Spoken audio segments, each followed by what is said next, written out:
গল্প বলি এসো। এসেছো? তাহলে শুরু করি।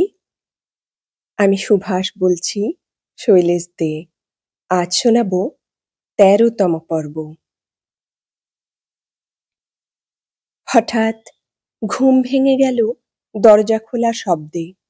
সব প্রস্তুত, এবার যেতে হবে। সে দৃশ্য ভোলবার নয়। দৃঢ় নিশ্চিন্ত পদক্ষেপে বদ্ধ মঞ্চের দিকে এগিয়ে চলেছেন মাস্টারদা আর তারকেশ্বর দস্তিদার। মুখে তাদের সেই একই ধ্বনি, একই মাতৃমন্ত্র, বন্দে মাতরম, বন্দে মাতরম। নিষ্ফল আক্রোশে গরাদে মাথা ঠুকতে লাগলেন জেলে আবদ্ধ শত শত বন্দির দল। বন্দে মাতরম, বন্দে মাতরম, মাস্টারদা জিন্দাবাদ। শুরু হলো বেপরোয়া লাঠি চার্জ। শুধু একবার নয়, বলতে গেলে সারা রাত ধরেই। না, কোনো রকম জয়ধ্বনি দেওয়া চলবে না, একটি কথাও নয়। কে কার কথা শোনে?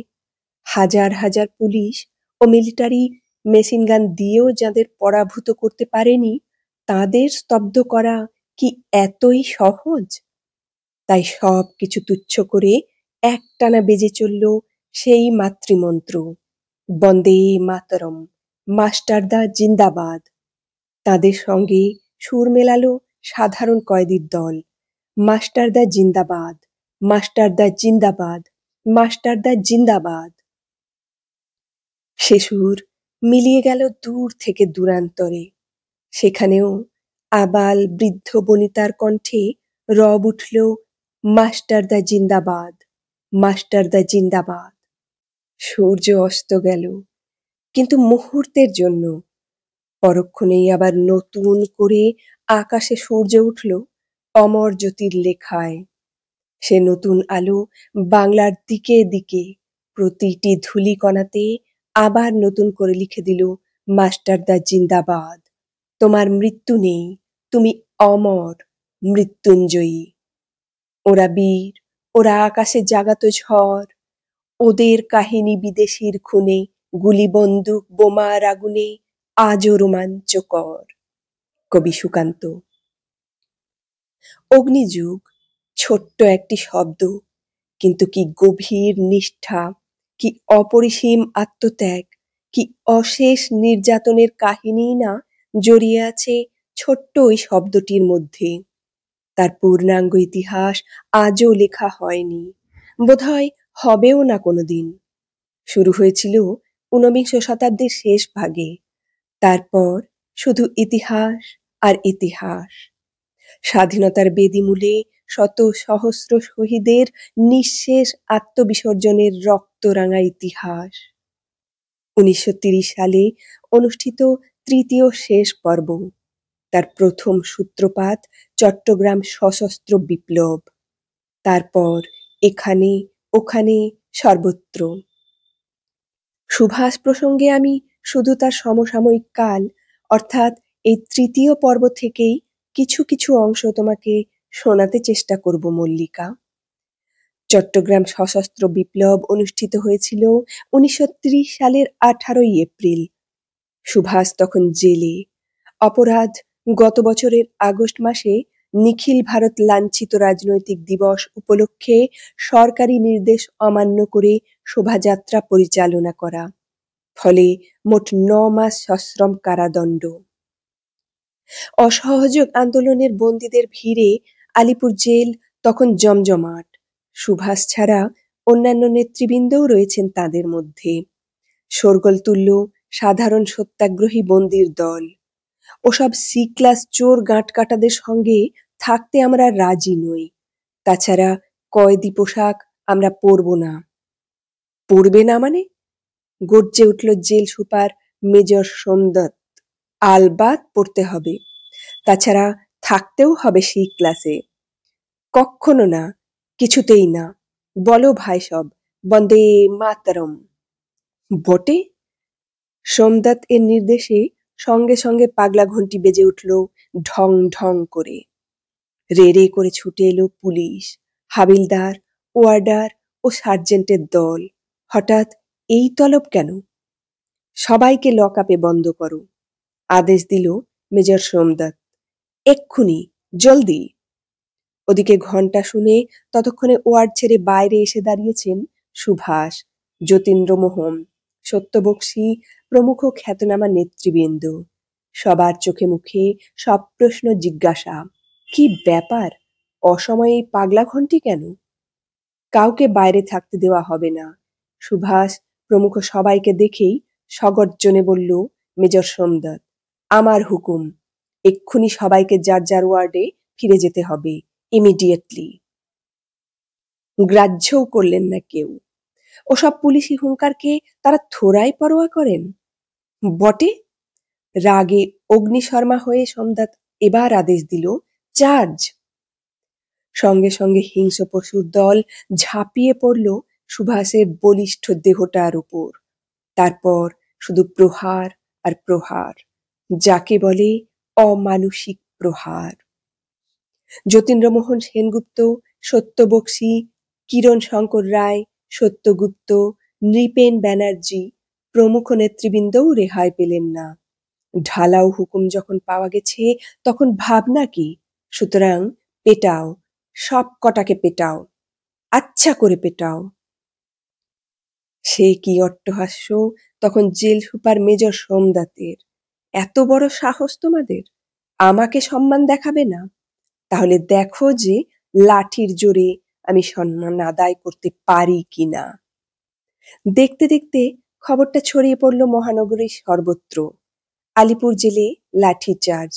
কতগুলো নিম্ন শ্রেণীর পাঠান কয়েদিকে লেলিয়ে দিয়ে জেল সুপার সোমদত্তের পৈশাচিক উল্লাস।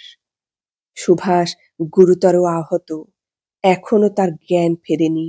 বাঁচবেন কিনা বলা শক্ত। সেদিনের কলকাতার অবস্থা আজ বোধহয় তুমি কল্পনাও করতে পারবে না মল্লিকা। সে কি তীব্র উত্তেজনা সেদিন সারা শহর জুড়ে। এত বড় স্পর্ধা ওই পাঞ্জাবি পুঙ্গব মেজর সোমদত্তের। এর প্রতিকার চাই, বিচার চাই। লক্ষ লক্ষ মানুষের ভাষা রূপ পেল বিভির মুখপত্র বেনু সম্পাদক শ্রীযুক্ত ভূপেন্দ্র কিশোর রক্ষিত রায়ের ভাষায়। সম্পাদকীয় স্তম্ভে তিনি লিখলেন, আমরা বাংলার সেই তারুণ্য শক্তিকে আহ্বান করি, যে শক্তি গোটা আলিপুর জেল উপড়ে ফেলে গঙ্গার জলে ডুবিয়ে সরকারের এই অপকর্মের প্রতিবাদ করবে। বিপ্লবীর পরিচয় তার কথায় নয়, কাজে। তাই দলীয় নির্দেশে বীরেন ঘোষ ও অন্য একজন বিপ্লবী সঙ্গে সঙ্গে বেরিয়ে পড়লেন গুলি ভরা রিভলভার পকেটে নিয়ে। সোমদত্তের শির চাই, নিজের রক্ত দিয়েই তাকে সুভাষের এই রক্তের ঋণ পরিশোধ করতে হবে। কোথায় সোমদত্ত? অত কাঁচা লোক সে নয়। বাঙালি যে কি চিজ তা ইতিমধ্যেই তার জানা হয়ে গেছে। তাই হাজার প্রয়োজনেও সে পায় শান্তি পরিবৃত আলিপুর জেলের সেই দুর্ভেদ্য দুর্গ থেকে বাইরে পা বাড়াতে আর কোনো মতেই সে প্রস্তুত নয়। শেষ পর্যন্ত কেঁদে পড়ল পণ্ডিত মদনমোহন মালব্যের কাছে গিয়ে। ওদের হাত থেকে আপনি আমাকে বাঁচান পণ্ডিতজি, আপনার পায়ে পড়ি। Get out! গর্জে উঠলেন পণ্ডিত মালব্য। এত বড় স্পর্ধা তোমার? কার গায়ে তুমি হাত দিয়েছ জানো? যাও, দূর হও আমার সম্মুখ থেকে। আমি তোমার মুখ দর্শনও করতে চাইনি। সঙ্গে সঙ্গে বীর পুঙ্গব বাংলাদেশ থেকে হাওয়া। কথায় বলে, আপনি বাঁচলে বাপের নাম, আগে তো প্রাণ বাঁচুক, তারপর অন্য কথা। শুরু হলো নতুন পরিকল্পনা। কি করা যায় এখন? সোমদত্ত পলাতক, তা বলে রক্তের অক্ষরে লেখা সংকল্প তো আর মিথ্যে হতে পারে না। জবাব যে একটা কিছু দিতেই হবে, এমন জবাব দিতে হবে যা জন্মেও যেন কোনোদিন ওরা ভুলে না যায়। কি সেই জবাব? পরে তোমাকে সে কথা বলছি। 1930 সাল। ওদিকে চট্টল সূর্য সেন তখন ইতিহাসের পর ইতিহাস সৃষ্টি করে চলেছেন। সঙ্গে সঙ্গে তৎপর হয়ে উঠেছে এদিককার বিভিন্ন বৈপ্লবিক সংস্থাগুলি। আর দেরি নয়, সাম্রাজ্যবাদী শক্তিকে অবকাশ দিলে চলবে না। এবারে এদিক থেকে আঘাত হানতে হবে, চারদিক থেকে আঘাত হেনে ওদের জাতিকলে পিষে মারতে হবে। প্রথমেই আঘাত হানলেন যুগান্তর দলের দুই দুঃসাহসী তরুণ, দীনেশ মজুমদার আর অনুজা সেন। 25শে আগস্ট, বেলা তখন প্রায় 11টা। ডালহৌসি স্কোয়ার ইস্টে দাঁড়িয়ে দীনেশ মজুমদার আর অনুজা সেন, একটু দূরে শৈলেন নিয়োগী, অতুল সেন আর কালীপদ ঘোষ। বিপ্লব আন্দোলনের পয়লা নম্বরের শত্রু police commissioner sir Charles Tegart রোজই এ সময় লালবাজারে গিয়ে থাকেন তার নিজের গাড়িতে করে। আজ আর তার নিস্তার নেই, সময় হয়ে এলো বলে। ওই যে দূরে তার গাড়িটা বাঁক নিয়েছে, ওই যে এগিয়ে আসছে একটু একটু করে। নিমেষে উঁচু হয়ে উঠল দীনেশ মজুমদারের হাতটা। পরক্ষণেই তিনি তীব্র আক্রোশে মারাত্মক টিএনটি বোমাটাকে ছুড়ে দিলেন টেগার্টের গাড়ি লক্ষ্য করে। সঙ্গে সঙ্গে প্রচণ্ড বিস্ফোরণের শব্দ কেঁপে উঠল গোটা ডালহৌসি স্কোয়ার অঞ্চলটা। বুম! ধোঁয়া সরে যেতেই পরিণতি লক্ষ্য করে উত্তেজনায় বলিষ্ঠ দেহটা ফুলে উঠল দীনেশ মজুমদারের। না, ঠিক মতো লাগেনি। গাড়ির বাঁ দিকের দরজায় লেগে বাইরে ফেটে পড়েছে, ফলে ড্রাইভারের ডান হাতটা সামান্য জখম হয়েছে, কিন্তু টেগার্ট সম্পূর্ণ নিরাপদ। আর অনুজা, তার কি হলো? কি দুর্ভাগ্য! সামান্য দেরি হলো তার বোমাটা ছুড়ে দিতে, আর সেই মুহূর্তেই বিস্ফোরণের ফলে তার গোটা দেহটা গেল ছিন্ন বিচ্ছিন্ন হয়ে। সে এক ভয়ঙ্কর দৃশ্য। প্রচণ্ড বিস্ফোরণে অনুজার পেট ফেটে গিয়ে তার সমস্ত নাড়িভুড়ি রাস্তায় ছড়িয়ে পড়েছে, ছড়িয়ে পড়েছে এখানে ওখানে সর্বত্র। প্রাণপণ শক্তিতে দেহটাকে সোজা রেখে ওই অবস্থার মধ্যেই অনুজা এগিয়ে গেলেন সামনের পার্কটাকে লক্ষ্য করে।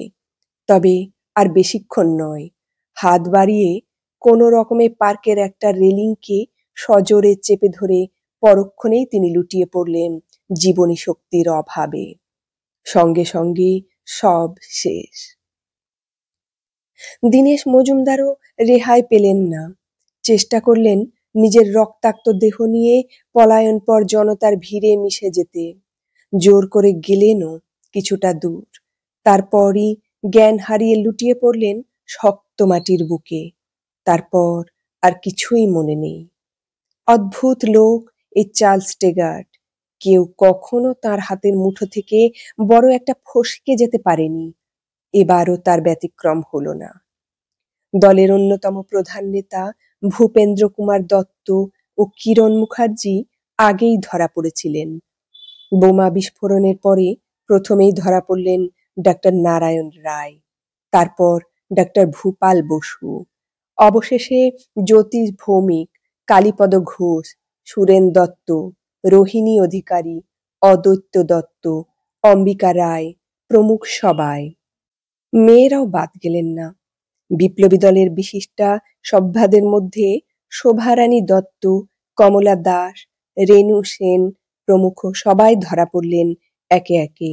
বোমা ষড়যন্ত্রের অন্যতম নেপথ্য নায়ক রসিক দাসও ধরা পড়লেন সেপ্টেম্বর মাসের 15 তারিখে। সব শেষে ধরা পড়লেন গড়পাড় লেডিজ হোস্টেলের সুপারিনটেন্ডেন্ট কমলা দাশগুপ্তা। বোমা ষড়যন্ত্রের ব্যাপারে যার ভূমিকা ছিল উল্লেখযোগ্য। একমাত্র ব্যতিক্রম মনোরঞ্জন গুপ্ত, তাও বেশি দিন নয়, মাস তিনেক বাদে তিনিও একদিন ধরা পড়ে গেলেন আকস্মিকভাবে। ফলে দলের স্বাভাবিক গতি স্বভাবতই একটু মন্থর হয়ে পড়ল সাময়িকভাবে। এবার বিচারের পালা। হাজার চেষ্টা করেও শেষ পর্যন্ত সাক্ষ্য প্রমাণের অভাবে মেয়েদের মামলায় জড়ানো সম্ভব হলো না। তাই বাধ্য হয়েই তাদের ছেড়ে দিতে হলো একে একে। কমলা দাশগুপ্তাও একদিন ছাড়া পেয়ে বেরিয়ে এলেন জেলের বাইরে। শুরু হলো মামলা। একটা নয়, দুটো। প্রথমটা কেবলমাত্র দীনেশ মজুমদারের বিরুদ্ধে, অন্যটা বাদবাকি সবার বিরুদ্ধে। বিচারে কঠোর সাজা দেওয়া হলো সবাইকে। দীনেশ মজুমদারকে দেওয়া হলো যাবজ্জীবন দ্বীপান্তর। পরেরটার বিবরণ সংবাদপত্র থেকেই শোনো। কলিকাতা বোমার মামলায় কঠোর দণ্ডাদেশ। গতকাল আলিপুর স্পেশাল ট্রাইব্যুনালে কলিকাতা বোমা ষড়যন্ত্রের মামলার রায় দেওয়া হইয়াছে।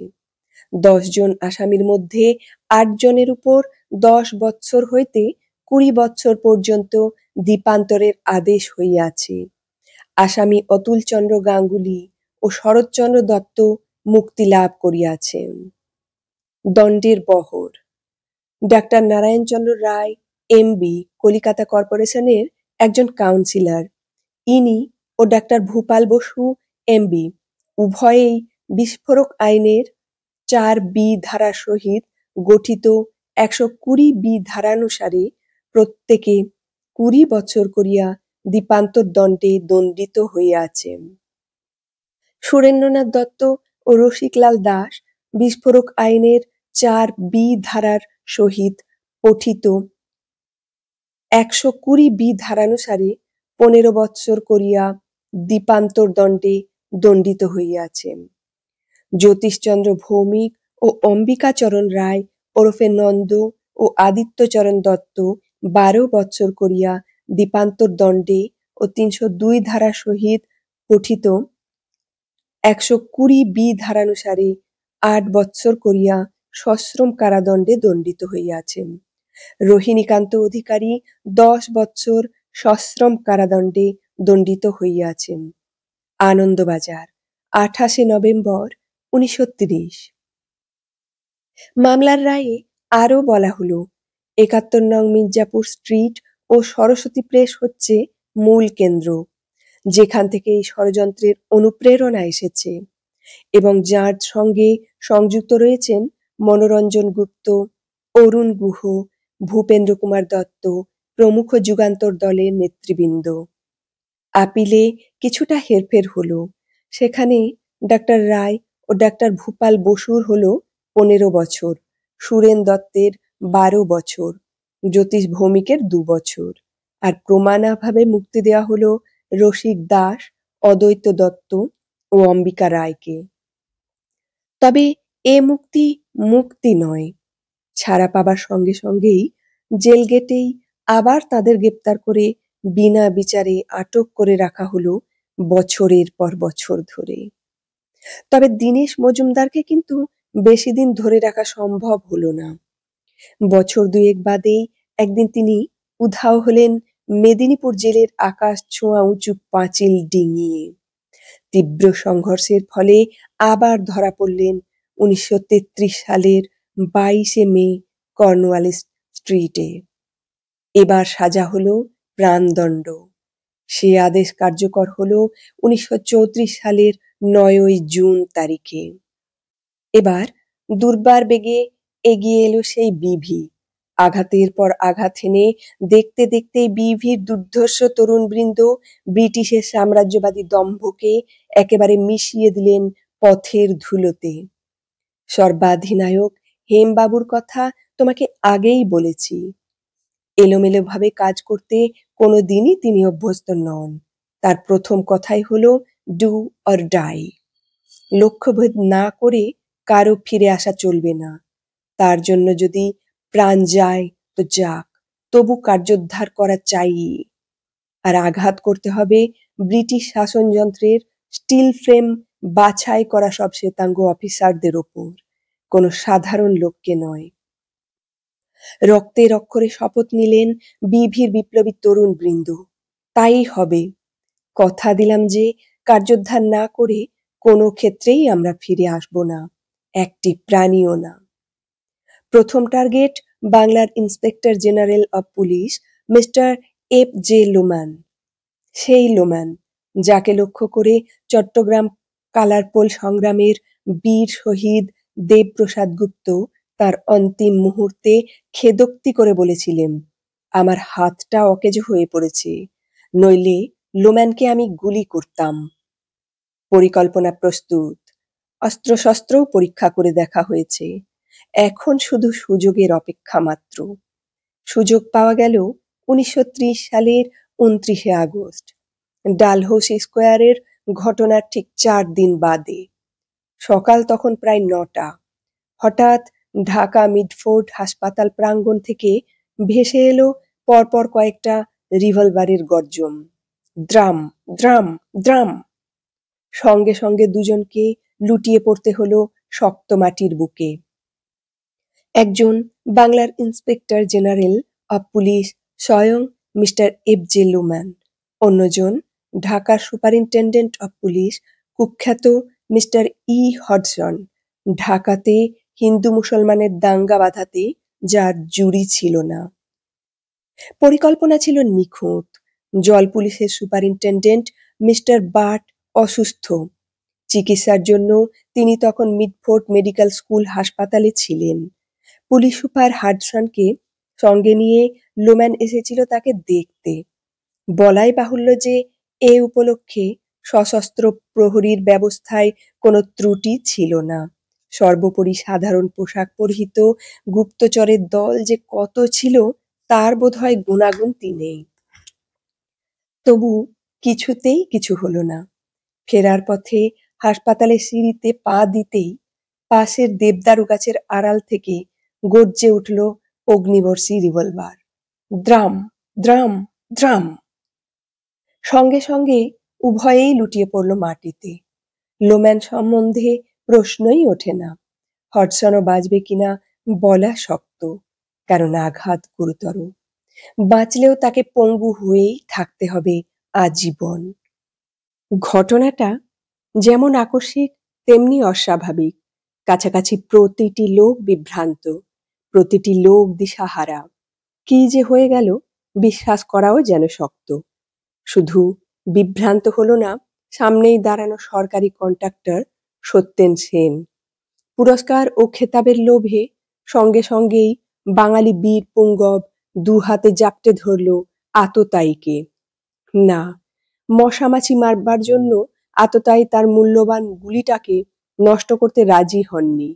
বিনিময়ে দিয়েছেন শুধু একটি মাত্র ঘুষি। ওই একটি ঘুষিতেই বীর পুঙ্গবের খেতাবের লোভ ঘুচে গেল জন্মের মতো। হইচই শুনে বাগানের মালি ও ঠাকুর চাকরদের মধ্যেও ছুটে এসেছিল কেউ কেউ।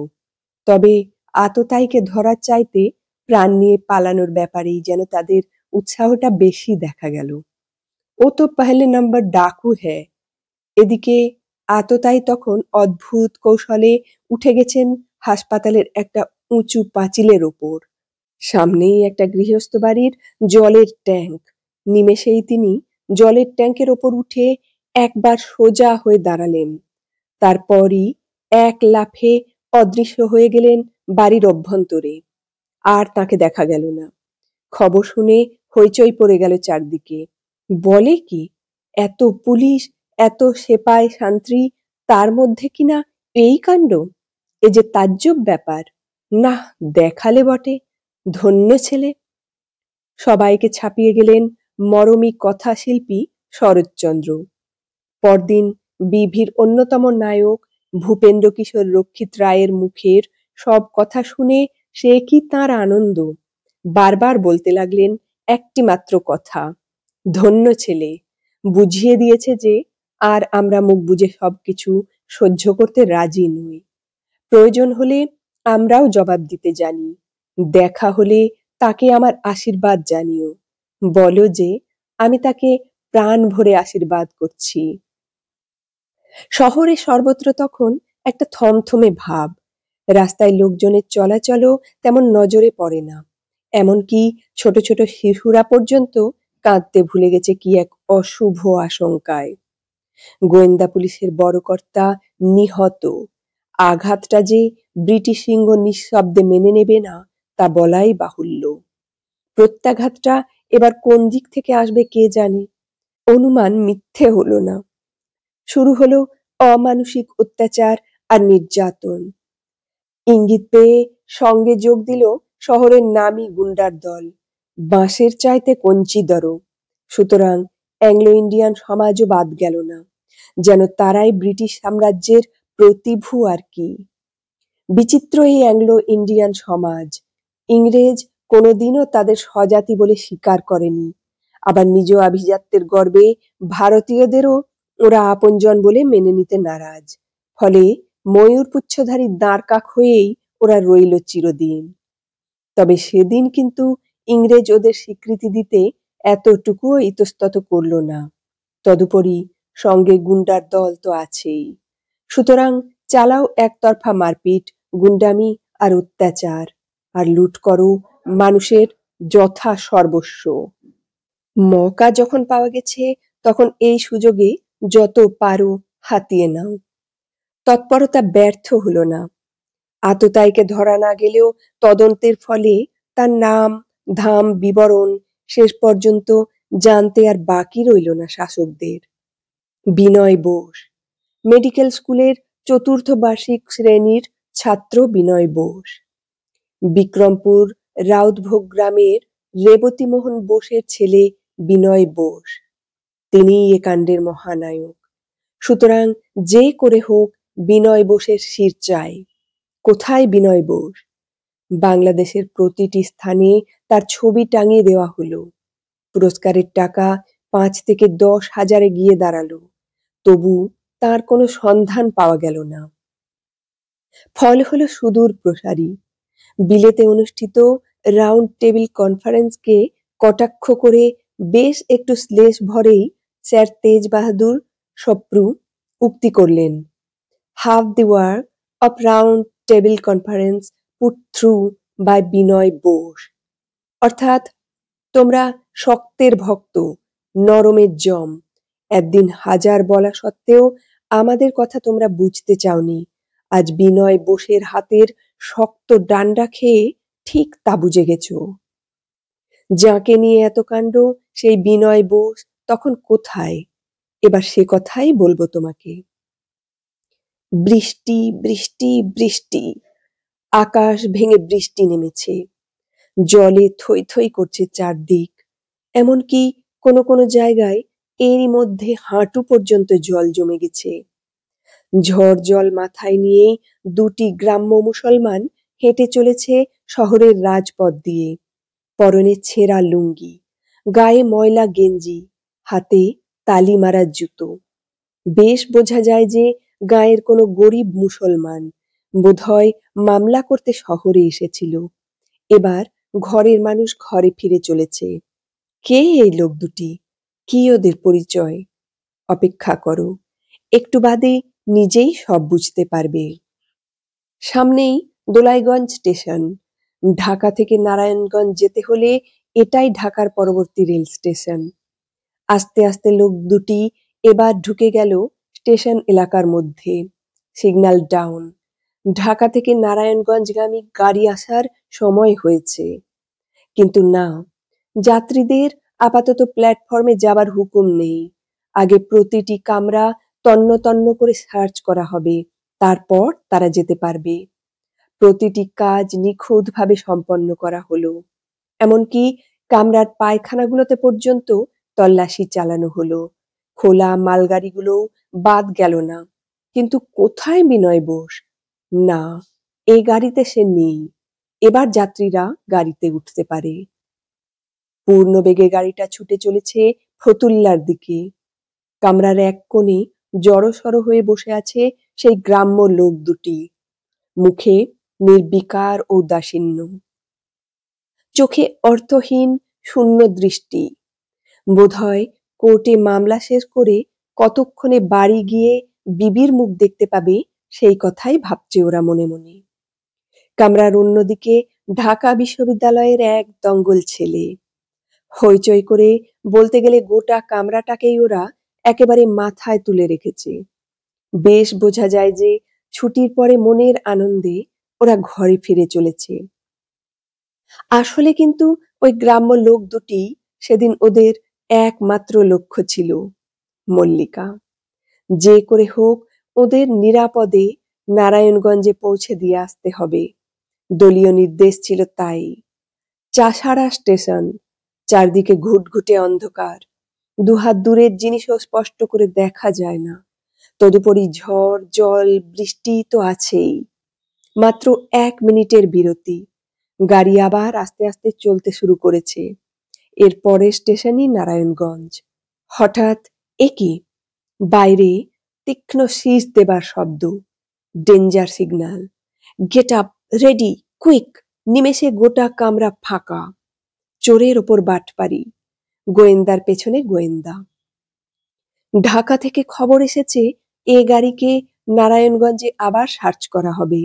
শুধু গাড়িই নয়, প্রতিটি স্টিমার, লঞ্চ, বজরা, পানসি তন্ন তন্ন করে তল্লাশি করা হবে। এ পক্ষের গোয়েন্দা খবরটা ধরে ফেলেছে। সুতরাং গাড়ির পালা এখানেই ইতি। এখান থেকে নারায়ণগঞ্জের দূরত্ব সামান্যই। চলো এবার পায়ে হেঁটে। এখান থেকেই বিদায় নিলেন বঙ্গেশ্বর রায়, বিনয় বসু জুনিয়র, বকুল দাশগুপ্ত প্রমুখ ঢাকার বিপ্লবী তরুণ বৃন্দ। তাদের কর্তব্য শেষ। পরবর্তী দায়িত্ব নারায়ণগঞ্জ গ্রুপের। সুতরাং চলো ফিরে এবার ঢাকাতে। দলীয় সদস্য গিরিজা সেনের বাড়ি রাত কাটিয়ে পরদিন ভোরে খেয়া পার হয়ে বন্দর। এপারে নারায়ণগঞ্জ, ওপারে বন্দর। বন্দর আসলে কোনো সত্যিকারের বন্দর নয়, জায়গাটার নামই বন্দর। মাঝির লক্ষ্য আপাতত বন্দরের দিকেই। বন্দর থেকে পায়ে হেঁটে বৈদ্যের বাজার, আবার নৌকো। তবে এবার আর নকল মাঝি নয়, সত্যিকার মাঝির নৌকো। মেঘনা পাড়ি দিতে হবে। যাত্রী সেই দুজনই, তবে এরা আলাদা লোক। মিয়া সাহেবের বদলে এবারে এসেছেন অন্য দুটি প্রাণী, জমিদার বাবু আর ভৃত্য। বোধ হয় কোনো মহাল বা কাছারি পরিদর্শন করতে চলেছেন। জমিদার বাবুটি হলেন বিভির অ্যাকশন স্কোয়াডের অন্যতম সদস্য সুপতি রায়, আর ভৃত্যটি নিজেই সে কথা অনুমান করে নাও। সকাল গড়িয়ে দুপুর, তারপর রাত্রি। অশান্ত মেঘনা, অবিরাম ঢেউ পড়ছে আর ভাঙছে। অবিরাম সেই ভাঙা গড়ার শব্দ চলেছে। যেন শেষ নেই এই ভাঙা গড়া মিছিলের। দেখতে দেখতে এক সময়ে মেঘে মেঘে কালো হয়ে উঠল আকাশটা। শুরু হলো ঠান্ডা হাওয়া। শঙ্কায় শুকনো হয়ে উঠল মাঝির মুখ। গতিক সুবিধার নয়। মেঘনা আজ প্রায় সারাদিন ধরেই অশান্ত। বাতাসও ক্ষেপে উঠেছে। মনে হয় বড় রকমের ঝড় উঠবে। মেঘের কুণ্ডলিতে যেন তারই আভাস। অনুমান মিথ্যে হলো না। সহসাই শানকোণ থেকে বাতাস ছুটে এসে ঝাঁপিয়ে পড়ল উন্মত্তের মতো। সঙ্গে সঙ্গে উদ্দাম উচ্ছল মেঘনার সে কি বিচিত্র রূপ, সে কি তার নাচের ঘটা। বিরাম নেই, বিশ্রাম নেই। উৎক্ষিপ্ত দুবাহু আকাশে তুলে দুরন্ত আক্রোশে মুহুর্মুহু সে আঘাত করতে লাগলো নৌকোর নড়বড়ে কাঠের খোলটার ওপর। যেন নিজ রাজ্যে অনধিকার প্রবেশকারী এই তুচ্ছ প্রাণী কটাকে অতল সমাধিতে না পাঠানো পর্যন্ত কোনো রকমেই তার শান্তি নেই। আর পারলাম না কর্তা, হতাশ ভাবে বলল মাঝি। বাঁচতে হইলে আবার ঘাটের দিকে নাও ফিরাইতে হইব। কি সর্বনাশ! জমিদার বাবুর সারা মুখে চিন্তার কালো রেখা। আমার যে অনেক কাজ পড়ে আছে, যেমন করে হোক আমাকে পার করে দাও মাঝি। তুমি বরং বেশি পয়সা নিও। পয়সা? জানি যদি চইলা যায় তো পয়সা দিয়া কি করুম?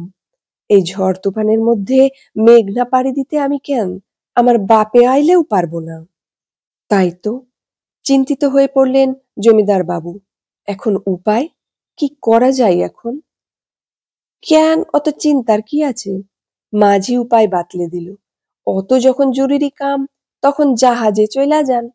সামনের ফিলেগ স্টেশন, কন তো স্টেশনে তুইলা দিয়া আসি। একটু পরেই জাহাজ আইব। অগত্যা তাই শেষ পর্যন্ত রাজি হয়ে গেলেন জমিদার বাবু। উপায় কি? অনেক টাকা খাজনা বাকি পড়েছে। মহালে গিয়ে টাকাগুলো তুলতে হবে তো। কোনো স্থায়ী স্টেশন নয়, একটা অস্থায়ী ফ্ল্যাগ স্টেশন মাত্র। তবে আসার কথা এই যে এখানে পুলিশের কোনো সমারোহ নেই। বিনয় বোসের মতো একটা ডেঞ্জারাস ছেলের এখানে আসার কোনো কারণ নেই। তাছাড়া পুলিশের বেড়াজাল ডিঙিয়ে আসবেই বা কি করে? সুতরাং পুলিশ রেখে লাভ কি? স্টিমারটা একটানা ছুটে চলেছে মেঘনার ঢেউ ভেঙে। লক্ষ্য তার ভৈরব। না, সপারিষদ জমিদার বাবু উধাও হয়েছেন। পরিবর্তে এসেছে আমাদের পূর্বেকার চেনা সেই সহজ সরল গ্রাম্য মুসলমান দুটি। বিভিন্ন শ্রেণীর যাত্রীর ভিড়। এই প্রচণ্ড ভিড়ের মধ্যে জমিদার বাবুটি সেজে সবার দৃষ্টি আকর্ষণ করে লাভ নেই, তার চাইতে আগেকার বেশি ভালো। যথা সময়ে ভৈরব, এবার ট্রেন। স্টেশনে পুলিশ অবশ্য রয়েছে, তা থাক না, দরকার হলে যুঝতে হবে, সমানে সমানে পাল্লা দিতে হবে। আত্মসমর্পণ কোনো মতেই নয়। সুতরাং বলতে গেলে পিস্তলের ট্রিগার সর্বক্ষণ মাথা উঁচিয়ে আছে, শুধু নেমে আসার অপেক্ষা মাত্র। চমক ভাঙল কিশোরগঞ্জ গিয়ে। সর্বনাশ, সারাটা প্ল্যাটফর্ম জুড়ে লাল পাগড়ির বেষ্টনী। গাড়ি নাকি সার্চ করা হবে। এখন উপায়?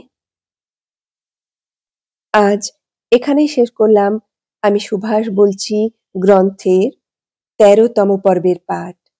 তোমাদের কেমন লাগছে কমেন্টে অবশ্যই জানাও। ভালো লাগলে একটি লাইক দিয়ে দাও, আর শেয়ারও করতে পারো। আমার চ্যানেলটিতে যারা নতুন এসেছো তারা অবশ্যই সাবস্ক্রাইব করে আমার সঙ্গে থাকো। আজ আসি, আবার হাজির হব অন্য একটি পর্ব নিয়ে।